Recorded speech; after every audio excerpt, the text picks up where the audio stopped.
Glória a Deus. Boa tarde. Vocês estão boa? Tem mineiro aqui? Vocês estão boa? Que alegria a gente poder estar junto aqui mais uma vez. Quem não estava aqui ontem, tem alguém que está aqui hoje e não estava aqui ontem? Sejam bem-vindas. Ontem nós estamos com o texto base de Efésios capítulo 5, a partir do verso 22, onde o apóstolo Paulo diz como os maridos devem tratar suas esposas, como as esposas devem se submeter aos seus maridos. Mas mais do que isso, o apóstolo Paulo, nesse capítulo, ele fala do grande mistério da união entre Cristo e a igreja. E todo o tempo, o Senhor é o nosso parâmetro. O Senhor. As mulheres devem ser submissas ao marido como ao Senhor. Os maridos devem amar suas esposas como Cristo amou a igreja, a si mesmo se entregou por ela, né? E a gente vai vendo esse comparativo do apóstolo Paulo, além dele estar ensinando como as relações devem acontecer entre os pares, ele também está trazendo um mistério. E ontem nós falamos sobre a noiva é submissa. E embora essa palavra dê coceira nos ouvidos da maioria de nós, né, nós entendemos que é do DNA da cristandade a submissão. Porque rebelião nos remete a Satanás. Ele se rebelou. Agora o Cordeiro de Deus, que silenciosamente se esvaziou e se submeteu até a morte de cruz, é Cristo. Então ele também é o nosso principal modelo de submissão. Não é uma coisa exclusiva das mulheres serem submissas, é de todas as pessoas, sujeitando-vos uns aos outros. No mesmo capítulo o apóstolo Paulo fala sobre isso, né?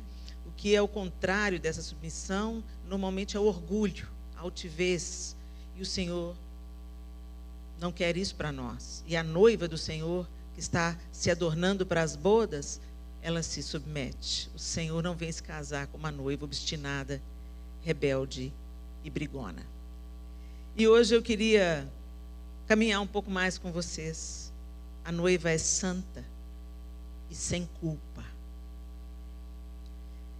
Abre aí de novo o nosso texto base, Efésios capítulo 5, 22.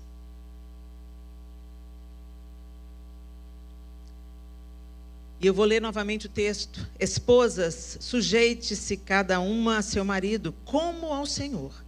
Pois o marido é o cabeça da esposa, como Cristo é o cabeça da igreja. Ele é o salvador de seu corpo, a igreja. Assim como a igreja se sujeita a Cristo, também vocês, esposas, devem se sujeitar em tudo a seu marido. Maridos, ame cada um a sua esposa, como Cristo amou a igreja. Ele entregou a vida por ela, a fim de torná-la santa, purificando-a ao lavá-la com água por meio da palavra. Assim o fez, para apresentá-la a si mesmo, como igreja gloriosa, sem mancha, ruga ou qualquer outro defeito, mas santa e sem culpa. Essa é a noiva, santa e sem culpa. E talvez você esteja pensando aí no seu lugar, mas é uma pretensão a minha dizer que eu sou santa. Porque eu não sou santa. Eu continuo lutando com a minha carne. Eu continuo pecando. Eu posso falar como o apóstolo Paulo: o bem que eu quero fazer não faço, e o mal que eu não quero fazer é esse que eu faço. Ah, Helena, você que não sabe quanta coisa eu tenho que vencer. Não, você que não sabe quanta coisa eu tenho que vencer. Mas quem nos santifica é o noivo. Nós somos santas, tornadas santas, pela obra de Cristo, pela lavagem da palavra, pela purificação dos nossos pecados no sangue de Jesus. O problema, gente, é que sempre, desde o nascimento da igreja, lá na igreja primitiva, sempre houve, no meio da cristandade, os desafios. Onde tem gente reunida, né, gente? Tem desafio. Onde tem o ser humano, aí tem desafio. E desde a igreja primitiva, a gente vê pela carta aos Coríntios, pela carta aos Gálatas, as questões que as igrejas ali lidavam. Não muito diferente do que está acontecendo hoje. Sempre tem um evangelho que parece mais confortável, mais gostoso de ouvir, mais de acordo com a nossa própria vontade. Algumas pessoas pegam o evangelho de Jesus Cristo e tentam adequar o evangelho de Jesus Cristo às suas próprias necessidades, desejos e prazeres. E ao contrário, gente. Nós é que somos moldados pelo evangelho de Jesus Cristo, porque Ele é perfeito, Ele é santo. E o desejo é nos santificar, a fim de que nos apresentemos diante dEle como sacrifício vivo, puro e agradável a Deus. E aí, como as heresias, as falsas doutrinas, elas sempre estão na rota da igreja, elas sempre estão. Elas nascem como se fosse uma ótima ideia. Elas são gostosas de ouvir. Mas quando você vai ver naquilo no dia a dia, e se você coloca a palavra de Deus, a palavra inerrante de Deus, como comparativo, você fala, peraí, tem alguma coisa aqui. Por isso que é tão importante a palavra. Nós somos santificados pela lavagem de água que é a palavra. Por isso que ler a Bíblia, estudar a Bíblia, é algo difícil para muitas de nós. Muitas vezes, gente, é totalmente diferente você estudar a Bíblia e você fazer o seu devocional. No devocional, você vai até a palavra de Deus, você vai até a Bíblia, tentando extrair da Bíblia algo que fale ao seu coração. Algo que traga conforto, algo que traga direção, algo que traga consolo, exortação. Mas você vai buscar algo para si no devocional. Mas quando você estuda a Bíblia, você quer descobrir o que o texto está dizendo. Em que contexto ele foi escrito, para quem ele foi escrito, quando ele foi escrito e qual o propósito. E aí sim, finalmente, sabendo de tudo que cerca aquele texto, você traz a aplicação para a sua vida prática. Por isso que é tão importante e tão pouco praticado o estudo da palavra de Deus. Eu quero encorajar vocês, estudem a Bíblia. Nós temos hoje tanto material disponível no YouTube, mas até literatura mesmo. Hoje você tem livros que são panorama do Antigo Testamento, panorama do Novo Testamento. Não tenha preguiça não, gente. Não tenha preguiça, porque quando você começa a estudar a Bíblia, aquilo te confronta, aquilo te consola, aquilo te levanta e aquilo te ensina. Não tem como você ficar do mesmo jeito. Não tem como. A não ser que você vá para a palavra, tentando extrair dela apenas informações. Por vaidade, por vontade de se afirmar ou de provar algum argumento. Aí realmente a motivação está errada. E a palavra de Deus é destravada, é aberta àqueles que realmente procuram Deus e a sua vontade na sua palavra. Mas pela falta de conhecimento, muitas coisas têm entrado como se fossem verdade, mas elas são mentira ou são meias verdades. E uma coisa que está acontecendo já há alguns anos é o evangelho da hipergraça. Algumas pessoas batizaram o evangelho de hipergraça. Por quê?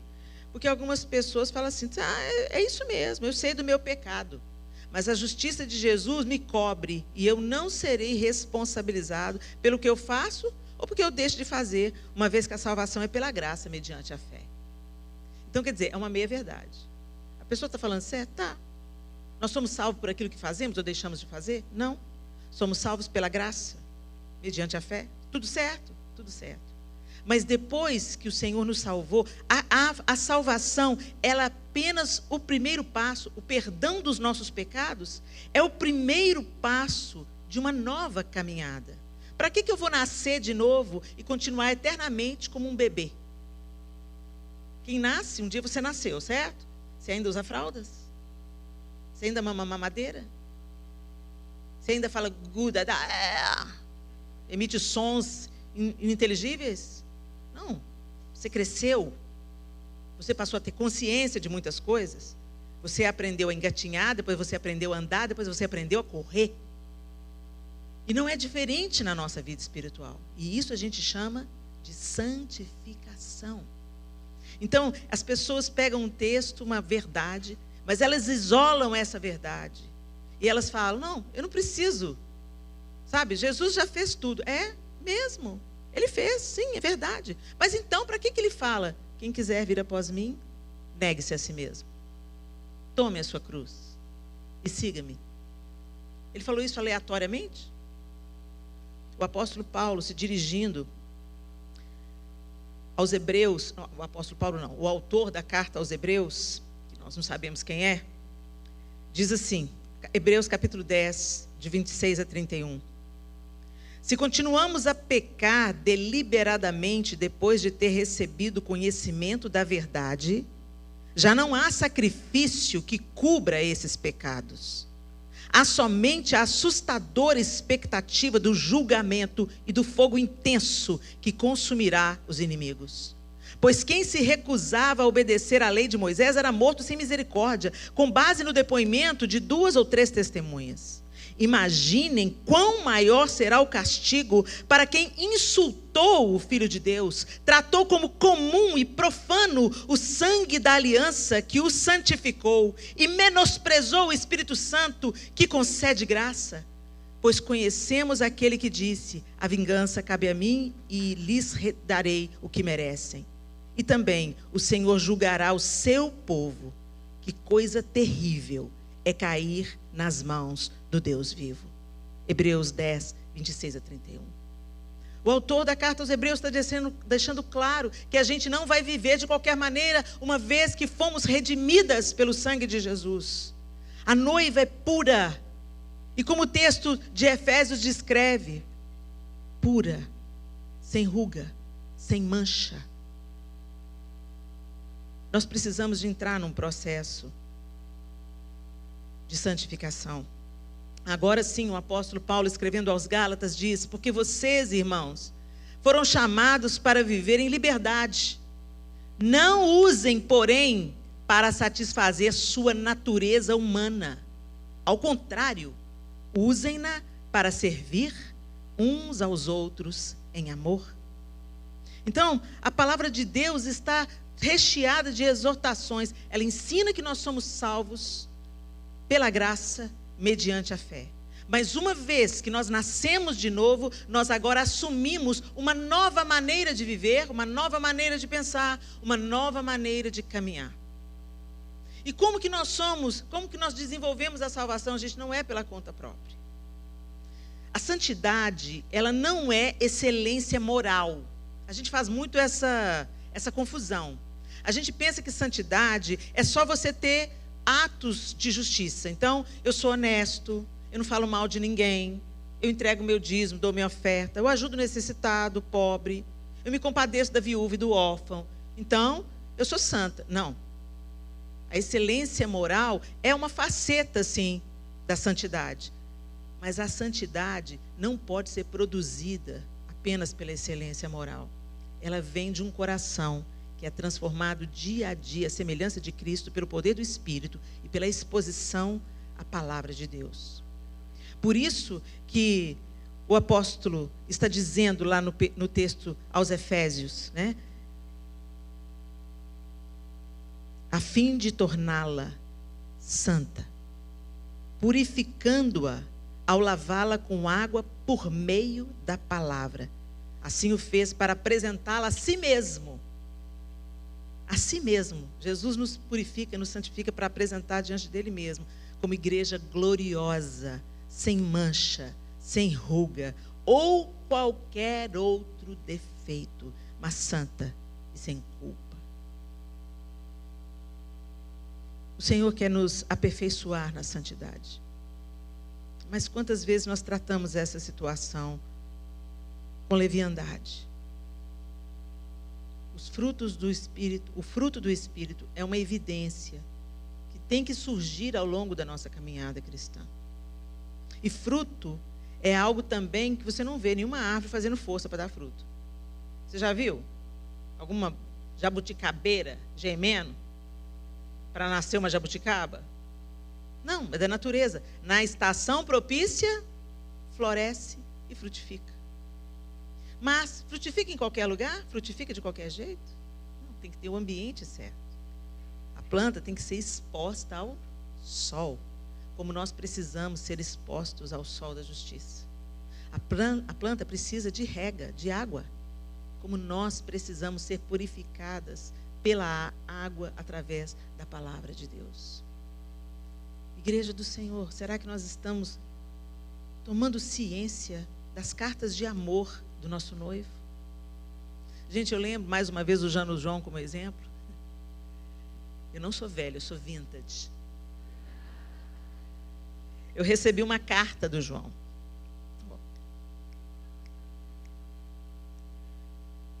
Eu abri a caixa de correio para pegar a correspondência do dia e no meio daquela correspondência tinha uma carta diferente. Não era conta de luz nem de água, carta escrita.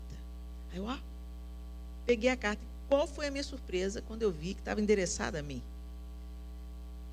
Eu cheirei a carta, estava perfumada. Uau! Aí eu fiquei, Aí eu cheguei, entrei dentro de casa, pus as contas na mesa, fui lá no meu pai e falei, pai, olha a carta que eu recebi. Abre, lê para mim.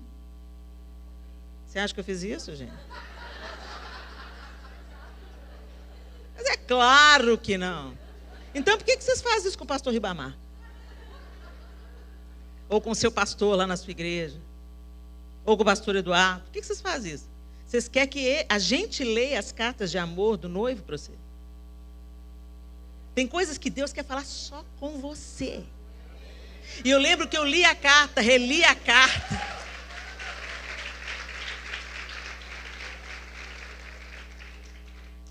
Eu li a carta, reli a carta. Eu entrei no meu quarto, me joguei na cama, igual cena de novela. Fechei a porta, tranquei a porta, para ninguém me interromper. E li, e reli, e quis entender nas entrelinhas o que ele quis dizer com aquilo. E no final eu estava totalmente envolvida por aquela carta, cheirando aquela carta, embevecida, apaixonada. O Senhor quer que a gente leia suas cartas de amor. Tantas pessoas no mundo dariam tudo para ter uma Bíblia inteira nas mãos. Em alguns lugares, ela é tida como um tesouro inestimável. Existem lugares que as pessoas precisam memorizar a Bíblia, porque se ela for achada, a pessoa pode ser morta. Na Coreia do Norte, por exemplo, nossos irmãos lá vivem de contar uns aos outros, porque não pode ter Bíblia. E a gente tem 1, 2, 10. Você tem no tablet 10 traduções diferentes. Lá não pode. A tecnologia lá é cerceada. Em tantos lugares do planeta, e nós temos o privilégio de receber as cartas de amor do Senhor, mas a gente está esperando que o nosso pai espiritual leia para a gente. O nosso pastor leia para a gente. Não entendo. Começa a ler a Bíblia, não entendo. Que preguiça. Compra uma tradução que presta. Hoje tem a NVI, tem a NVT. Uma linguagem clara que uma criança de 5 anos pode entender. Gente, nossa geração aqui, nós somos indesculpáveis. Porque nós temos tudo. Ainda temos tudo. Nós temos acesso à Bíblia, nós temos acesso à literatura para entender a Bíblia, nós temos acesso a locais de culto, nós podemos orar, nós podemos nos reunir, nós podemos ir acampar em algum lugar. Somos indesculpáveis, porque a gente continua com uma vida espiritual medíocre, sem poder. E graças a Deus que Deus não dá poder, porque no nosso coração vaidoso, se Ele dá poder, aí estragou tudo de vez mesmo. Se alguém ressuscitar um morto com a vaidade que hoje é fomentada no nosso meio, vai pensar, olha Deus me usando aí.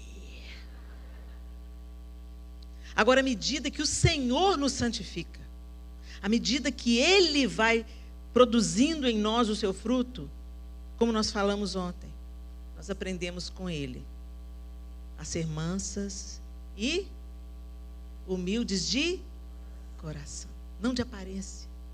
De coração. Gente, a gente não é humilde de coração na nossa própria força. A gente quer a vingança. a gente quer ter a última palavra. Ou no mínimo a gente fala, aguarda. Ao Senhor pertence a vingança.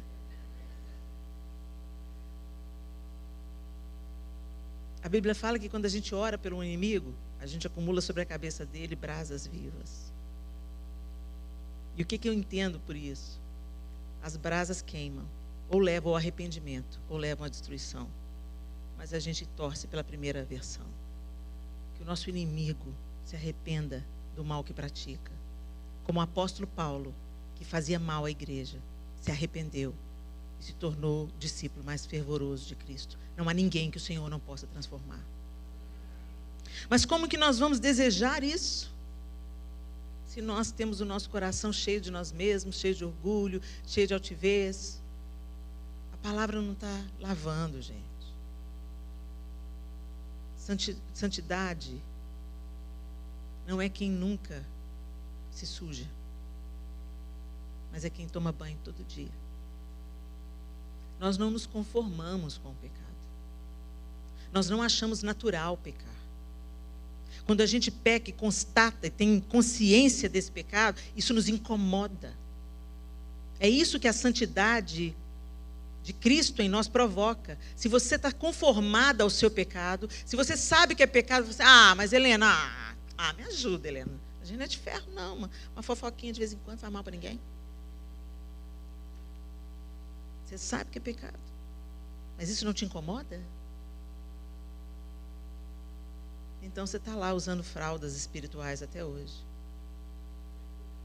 E você sabe quando uma criança não se desenvolve? O trabalho que é. O peso que é para todo mundo que está ao redor. As mães podem amar muitíssimo um filho especial. Eu tenho uma cunhada especial. Minha sogra é uma mulher, uma valente. E ela ama a Gezira, eu tenho certeza. Ela se dedicou a vida inteira para a Gezira. Os irmãos também amam a Gezira. Mas eu fico imaginando o que a Singleton daria para ter uma filha que se desenvolveu normalmente. Mas foi escolha da Gezira? Não. Ela nasceu nessa condição.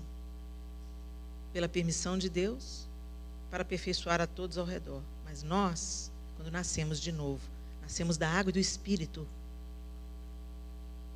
E recebemos o selo do Espírito Santo, logo somos empoderadas em Deus para nos desenvolver e chegar à estatura de Cristo naquele grande dia, quando nós o veremos e seremos como Ele é.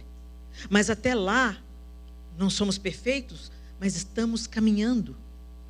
Será que no final da nossa vida, se a sua vida acabar hoje, será que você pode falar, completei a carreira, guardei a fé? Será que a gente pode dizer isso? Será que as nossas vestes estão brancas?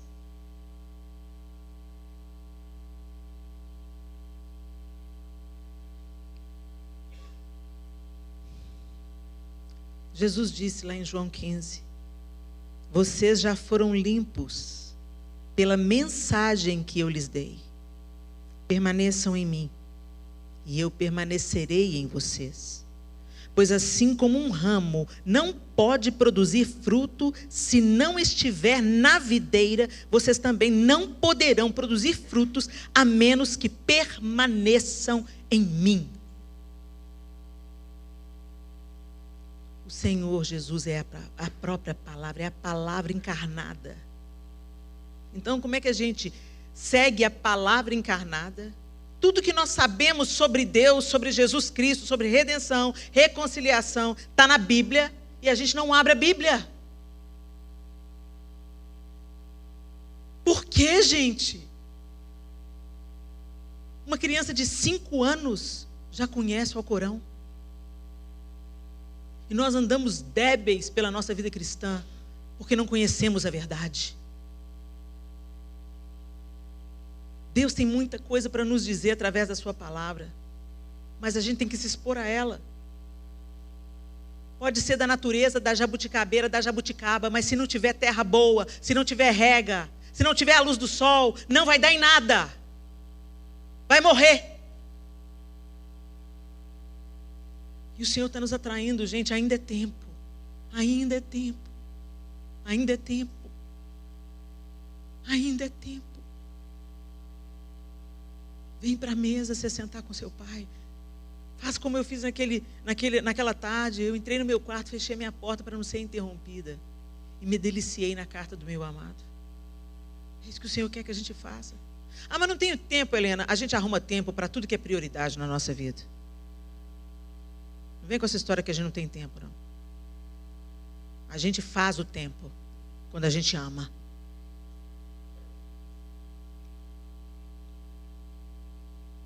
Lá em Romanos 12, o apóstolo Paulo nos orienta também, você sabe isso de cor.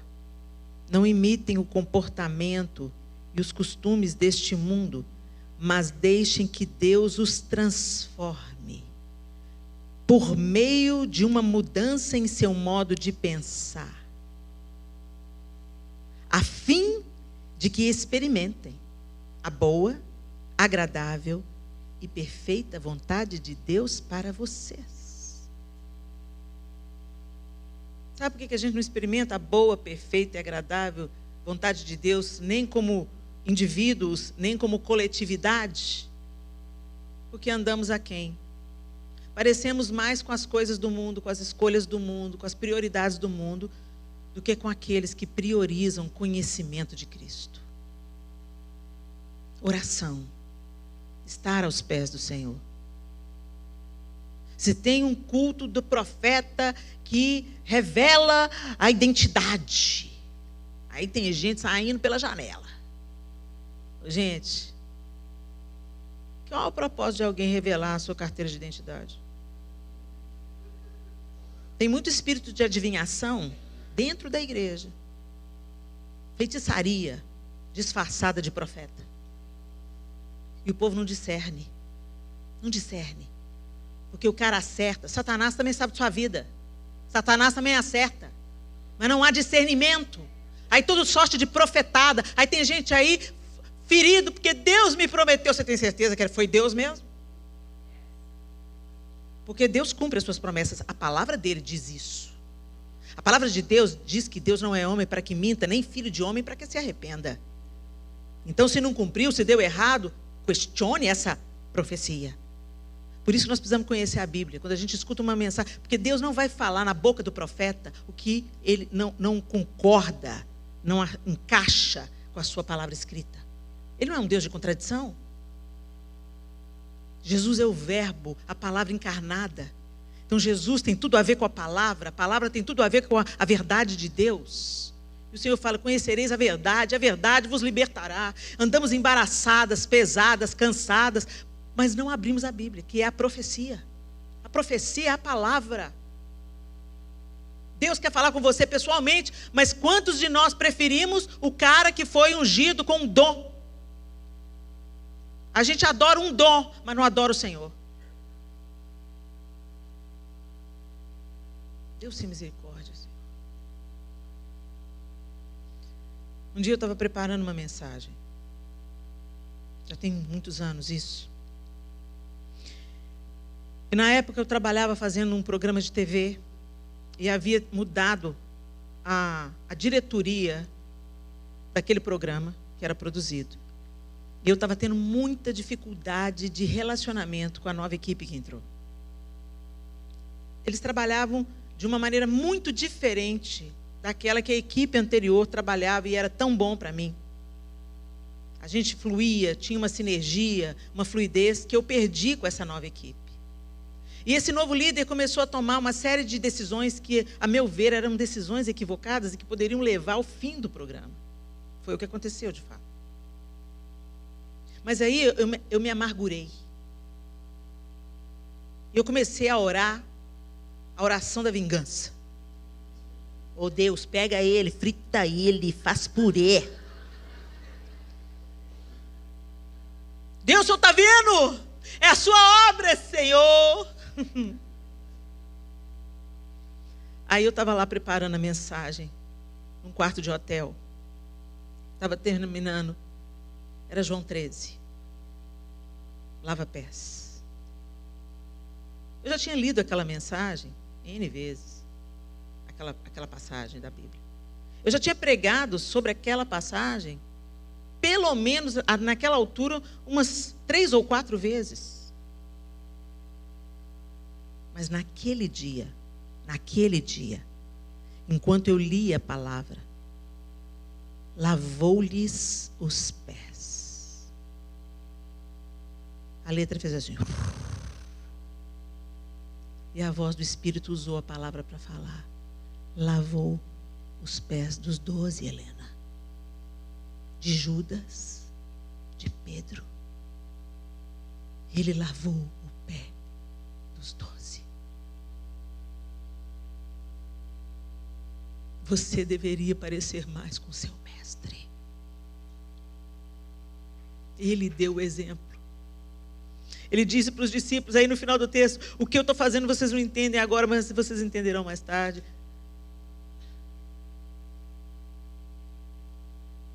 Nem todos estáis limpos. Ele sabia que Judas iria traí-lo, mas ainda assim, ele lavou os pés. Porque a natureza dele é amor. A natureza dele é perdão.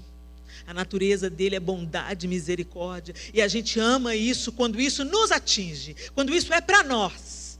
Eu amo o fato de Jesus ter morrido na cruz, porque Ele me livrou, Ele me salvou, Ele me resgatou, aleluia. Mas você não ama na mesma intensidade quando aquela pessoa que é uma pedra no seu sapato precisa ser alcançada por esse mesmo amor que te transformou. E nós oramos com que espírito? Jesus estava a caminho de Jerusalém, manda seus discípulos arrumarem um lugar para ele descansar em Samaria. E aquele povo não quis saber de receber Jesus ali. Não, vocês estão indo para Jerusalém, não vai ficar aqui não. Não tem lugar para Jesus aqui não. E os filhos do trovão, não era à toa que eles deviam ser chamados assim, João, Tiago, seu irmão. Quer que a gente ore puxando fogo do céu sobre eles? E o Senhor pergunta para eles, de que espírito sois? Eles já andavam com Jesus. Eles já conheciam o Evangelho. Eles já seguiam o Mestre. Eles já tinham visto sinais e maravilhas. Mas Jesus perguntou, de que espírito sois? Porque não é isso que eu vim plantar dentro de vocês. O Senhor nos santifica, nos purifica das nossas culpas. Mas a santidade não é só sobre nós. Uma vez eu vi um pregador falando que a santidade não é apenas se separar, que a santidade é poupar o mundo das nossas maldades. É poupar o mundo da nossa inveja, da nossa cobiça, da nossa ganância, da nossa maledicência. É poupar o mundo. É glorificar a Deus. Minhas queridas, será que nós estamos nos lavando na bacia de água, que é a palavra? Na construção do tabernáculo, tinha uma bacia de bronze. Essa bacia de bronze, ela ficava entre a tenda do encontro e o altar. Eu gosto dos nomes. Na tenda do encontro, eu encontrava com Deus. Eu ia para a bacia, me lavar, o sacerdote ia, né? Se lavar, se purificar. E aí, só aí, ele entrava na presença de Deus. Ele entrava, ele ia até o altar. A gente precisa se lavar todos os dias. A gente precisa de denunciar diante do Senhor as nossas culpas todos os dias. A gente passa tanto pano para o nosso pecado e gasta tanto tempo cuidando do pecado alheio. Se você cuidar do seu pecado, não vai sobrar tempo para você cuidar do pecado do outro. Que a gente tem muito. Quando a gente começa a seguir Jesus, levar a sério, se expor a palavra, isso que aconteceu comigo naquela sala de hotel, naquele quarto de hotel, acontece todo dia a palavra te confronta. Não é só consolo, é confronto, e é um confronto amoroso, nos tirando da mentira, nos tirando da imundície, nos banhando, para que a gente experimente a boa, perfeita e agradável vontade de Deus para nós.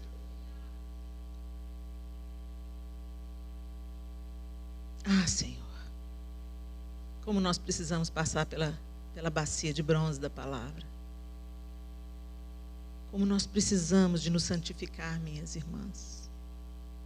E eu volto a dizer, não é só sobre excelência moral. Você pode ser uma pessoa externamente muito bondosa, com um coração cheio de ganância, cobiça e ódio.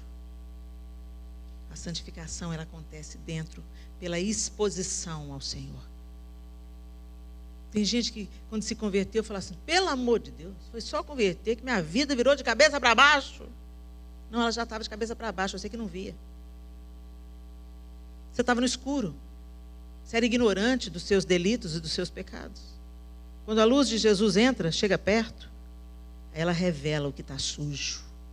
Ela revela o que precisa ser ordenado, o que precisa ser jogado fora, o que precisa ser reconstruído. A luz do Senhor entra, nos convence e nos transforma de dentro para fora. E aí sim, ela vai gerar frutos de justiça na maneira da gente tratar o outro, na maneira da gente trabalhar, na maneira da gente servir na igreja. Ela transforma tudo. A gente não é santo só na igreja, não, gente. Ser santo aqui, a gente põe a máscara social de santidade. Ah, minha máscara de santidade. Vou para o culto. Oi, irmã, paz do Senhor. Linda, fofa. Quantos meninos vêm, o pai e a mãe, pé de guerra dentro do carro. Você demorou demais, a gente vai chegar atrasado no culto. Ah, cala a boca, você também não me ajuda. Esse tanto de menino para a gente arrumar, você não me ajuda em nada. Eu, hein, que inferno. E os meninos escutando.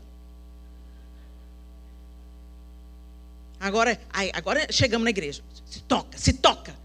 Ninguém tem culpa do nosso problema, não. Aí desce do canto, máscara. Oi, fulano. De mão dada. Oi, fulano, tudo bem? Tudo bem. O nome disso é hipocrisia. O que Jesus abomina. O Senhor abomina o que parece, mas não é. Ah, Senhor, tem misericórdia de nós. A santificação, para ser de verdade, precisa vir de dentro. A palavra tem poder de nos transformar, de nos santificar. A palavra prepara todo o terreno. Ela é luz, ela é água, ela é tudo que a gente precisa para poder frutificar. Mas se eu fazer uma pesquisa aqui agora, eu não tenho medo de errar. 70% desse auditório nunca leu a Bíblia de capa a capa. E eu não vou fazer essa pesquisa porque eu cansei de me decepcionar. Como que a gente passa anos e anos e anos na igreja? E eu fui assim, tá? Não estou me excluindo, não. Não estou dando uma de melhor do que vocês, não. Eu também fui assim, satisfeitinha com a religião, com o pastor lendo a carta para mim. Até que aquilo não foi suficiente. E eu fui brigar com Deus. Você me conhece? Te conheço? Você me conhece?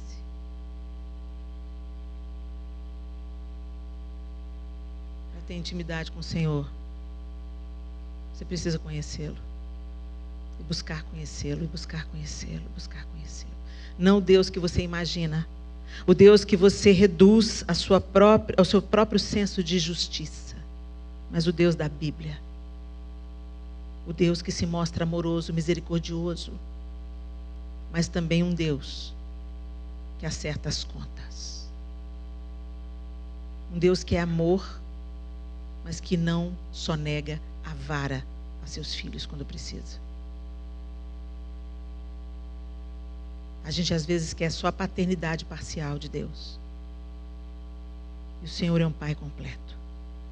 Ele tem colo, Ele tem cura, Ele tem remédio, Ele tem perdão, Ele tem misericórdia, Ele tem graça. Ele faz por nós o que nós nunca merecemos e nunca vamos conseguir merecer. Nós nunca vamos poder pagar a Deus. Nunca, nunca, nunca.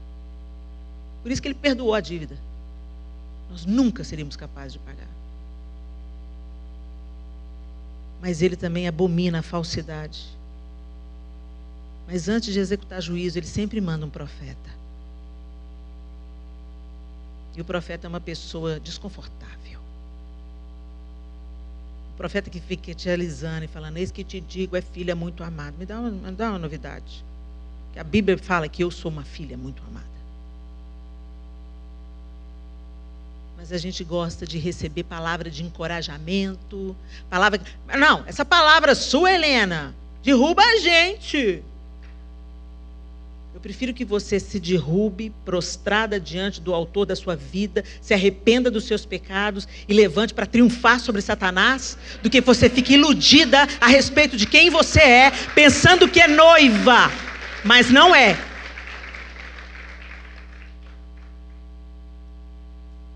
A noiva se guarda para o noivo e não divide ele, e não se divide com ninguém, com nada. A noiva não se prostitui. Ela se guarda pura em santidade. E o Senhor está nos chamando para uma vida assim, minhas lindas. Uma vida caminhando os passos da santificação. Sede santos, porque eu sou santo.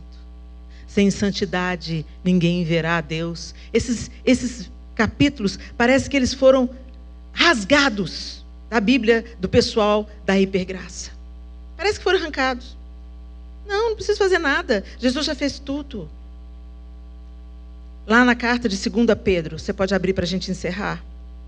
2 Pedro. 2 de Pedro, no capítulo 1.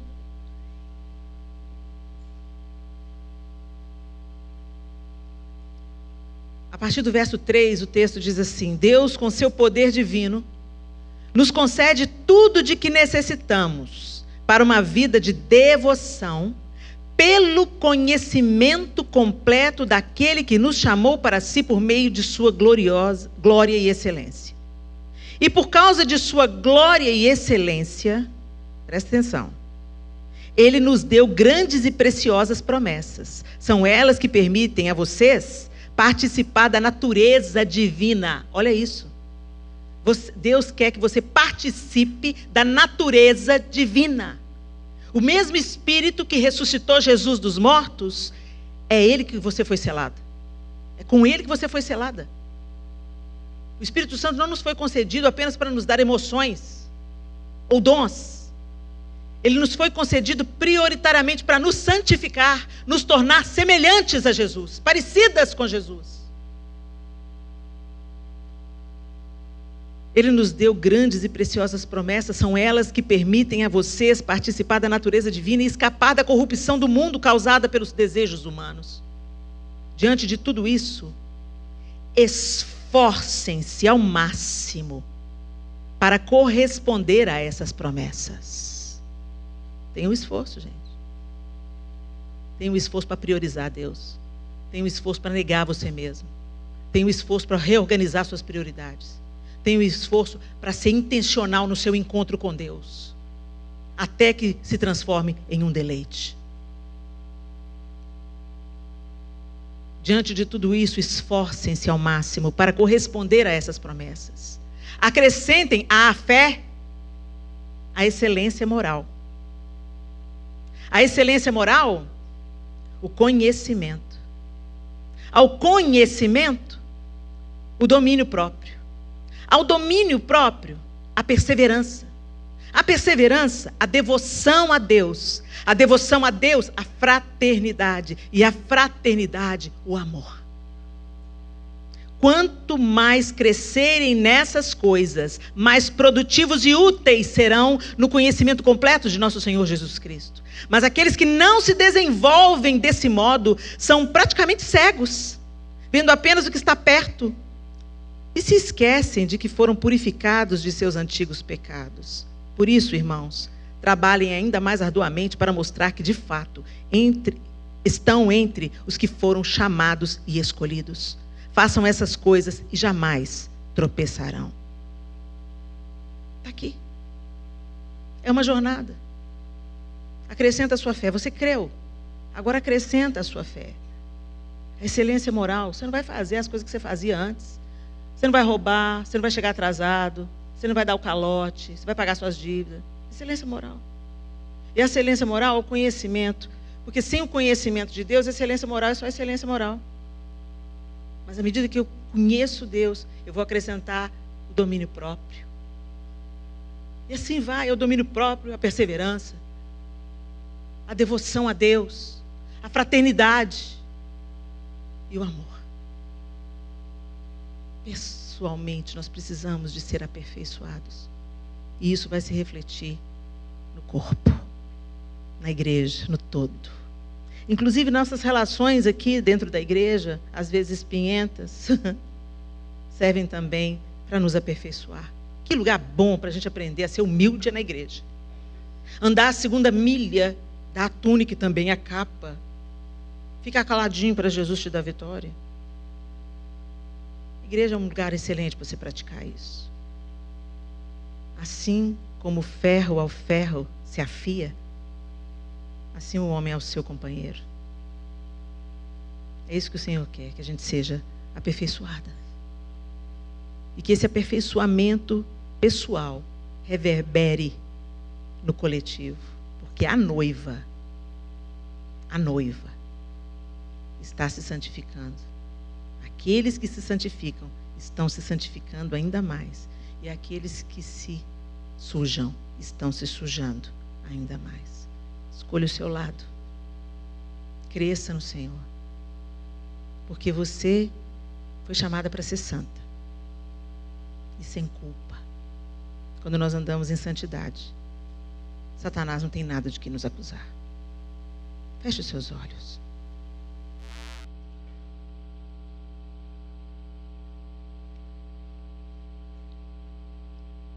A noiva é santa e sem culpa.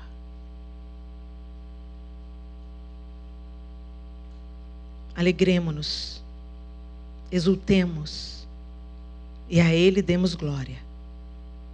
Pois chegou a hora do casamento do Cordeiro e sua noiva já se preparou.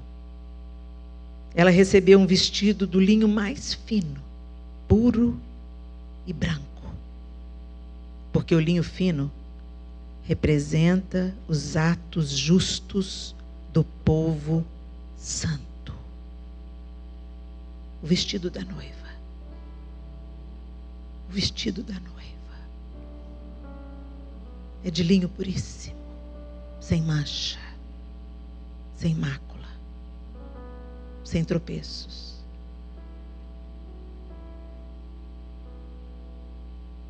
Que representa os atos justos do povo santo, que foi santificado por Cristo e permaneceu crescendo em santificação. Quando nós o virmos face a face, a Bíblia diz que finalmente seremos como Ele é plenamente.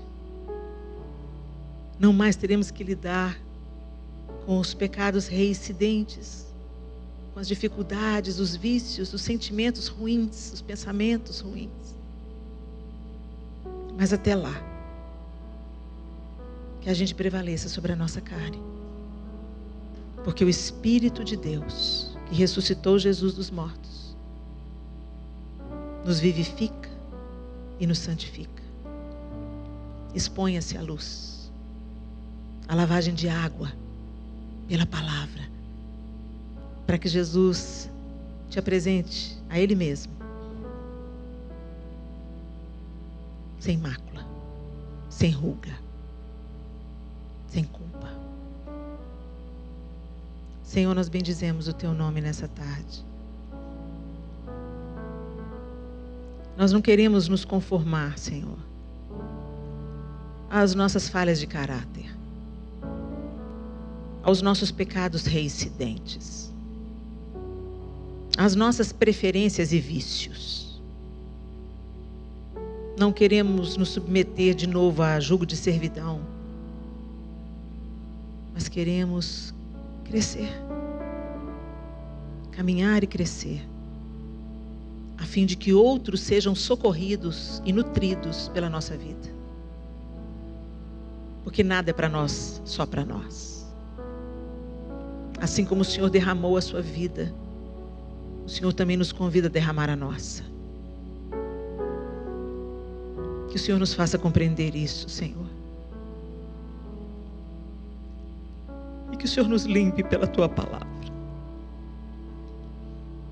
Perdoa-nos porque nós somos tão preguiçosos, Senhor. Te honramos com os lábios, mas nosso coração está longe. Somos utilitaristas. Te buscamos quando temos necessidades. Nos perdoa. Queremos buscar a Tua face e não apenas as Tuas mãos. Queremos aprender a Te amar mais e mais e mais e mais. Nos santifica, Senhor. E afasta a nossa culpa pelo poder do Teu sangue e do Teu sacrifício. Em nome de Jesus Cristo nós oramos. Amém e amém.